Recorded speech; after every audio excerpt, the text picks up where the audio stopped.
வாசிப்போம். எசேக்கியேலின் புத்தகம் 34ஆம் அதிகாரம் 10வது வசனம். கர்த்தராகிய ஆண்டவர் சொல்லுகிறார், இதோ நான் மேய்ப்பருக்கு விரோதமாக வந்து என் ஆடுகளை அவர்கள் கையிலே கேட்டு, மேய்ப்பர் இனி தங்களையே மேய்க்காதபடி மந்தையை மேய்க்கும் தொழிலை விட்டு அவர்களை விலக்கி என் ஆடுகள் அவர்களுக்கு ஆகாரமாய் இராதபடி அவைகள் அவர்கள் வாய்க்கு தப்ப பண்ணுவேன் என்று சொல்லு. கர்த்தரும் இரட்சகருமாகிய இயேசு கிறிஸ்துவின் இனிதான நாமத்தில் உங்கள் அனைவருக்கும் அன்பின் நல்வாழ்த்துக்கள். வாசித்த வேத பகுதியில் கர்த்தரின் இருதயத்தில் பொறுப்பற்ற மேய்ப்பர்களை குறித்துள்ள ஒரு முக்கியமான விஷயத்தை பற்றி நமக்கு சொல்லுவதை அறிய முடியும். இந்த பொறுப்பற்ற மேய்ப்பர்கள் ஊழியக்காரர்கள் என்ன செய்தார்கள்? என்ன செய்து கொண்டிருக்கிறார்கள்? அவர்கள் தங்களை அவர்களே மேய்த்தார்கள். அவர்கள் மந்தையின் நன்மையை பார்க்காமல் தங்கள் சொந்த லாபம், ஆடம்பரம், ஐஸ்வர்யம், புகழ் மற்றும் அதிகாரம் ஆகியவற்றுக்காகவே செயல்பட்டும் கொண்டிருக்கிறார்கள். பிரியமானவர்களே, இந்த படத்தை ஒரு 10 வினாடி பாருங்கள். இந்த படத்தில் ஒரு மேய்ப்பன் தன்னுடைய ஆட்டை சுமந்து கொண்டு செல்கிறான். இன்னொரு மேய்ப்பனோ அந்த ஆட்டை மேல் சவாரி போகிறான். இன்னொரு மேய்ப்பனும் ஆடுகள் எப்படி போனாலும் பரவாயில்லை, தன் பணப்பையை பத்திரப்படுத்தி கொண்டிருக்கிறான். பிரியமானவர்களே, வைரத்தை பட்டை தீட்டி மெருகேற்றுவது போல முழு நேர மேய்ப்பர்கள் என்று சொல்லிக்கொள்ளும் சிலர் தங்களுடைய ஆடம்பர வாழ்க்கையை மெருகேற்றுவதற்கு நாள் முழுவதும் ஐஸ்வர்யத்திற்காகவே பாடுபட்டு உழைப்பவர்களும் உண்டு.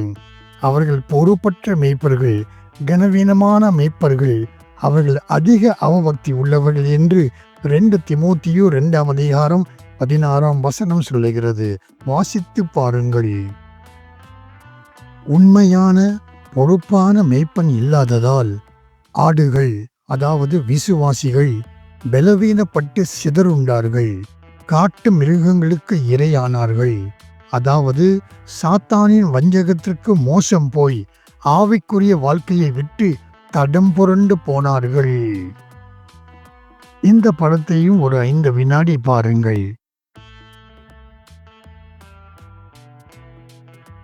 கர்த்தருடைய ஜனத்தை கர்த்தரை அறியாதவர்கள் வஞ்சிக்கிறார்கள்.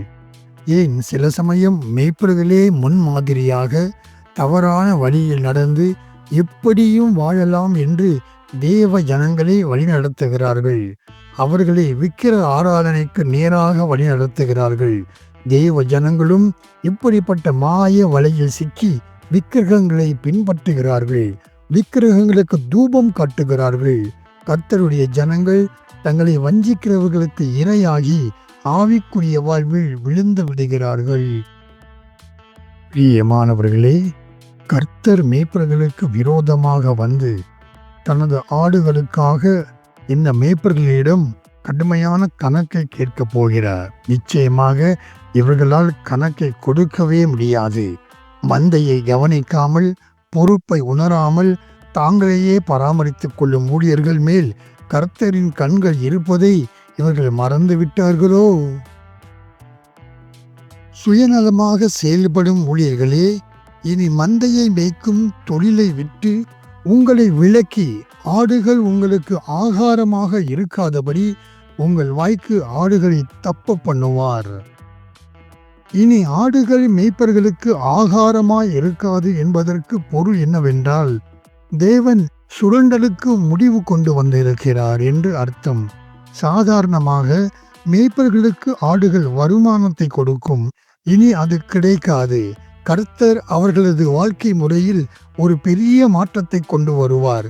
ஜனங்களை தங்களுக்காக பயன்படுத்தி கொண்டு அவர்கள் மீது ஆதிக்கம் செலுத்தி அதிலிருந்து ஆதாயம் அடைந்து ஜனங்களின் ஐஸ்வர்யங்களை கொள்ளையடித்து வாழும் சுகபோகத்தில் கர்த்தர் தாமே தலையிட்டு தீய தலைவர்களின் சுரண்டலில் இருந்து தன் ஜனங்களை விடுவிப்பார்.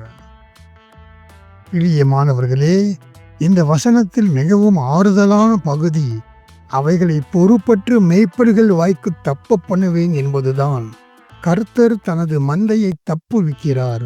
ஆகையால் இனி கொள்ளை அடிக்க முடியாது. மேய்ப்பர்கள் மந்தையை மேய்க்கும் தொழிலை விட்டு விலக்கப்படுவார்கள். அதாவது அவர்கள் அதிகாரம் பறிக்கப்படும்.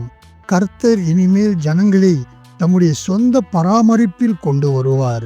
சுருக்கமாக சொல்ல போனால், மந்தையை சரியாக பராமரிக்காமல் சுயநலத்தோடு இருக்கும் மேய்ப்பர்களின் வீழ்ச்சியையும் ஒடுக்கப்பட்ட ஜனங்களுக்கு தேவன் வழங்கும் விடுதலையும் இது குறிக்கிறது என்று நாம் புரிந்து கொள்ளலாம். பிரியமானவர்களே, நாம் அறிந்தது போல் இயேசுவே நம்முடைய நல்ல மேய்ப்பர். யோவான் 10:11 அப்படித்தான் சொல்லுகிறது.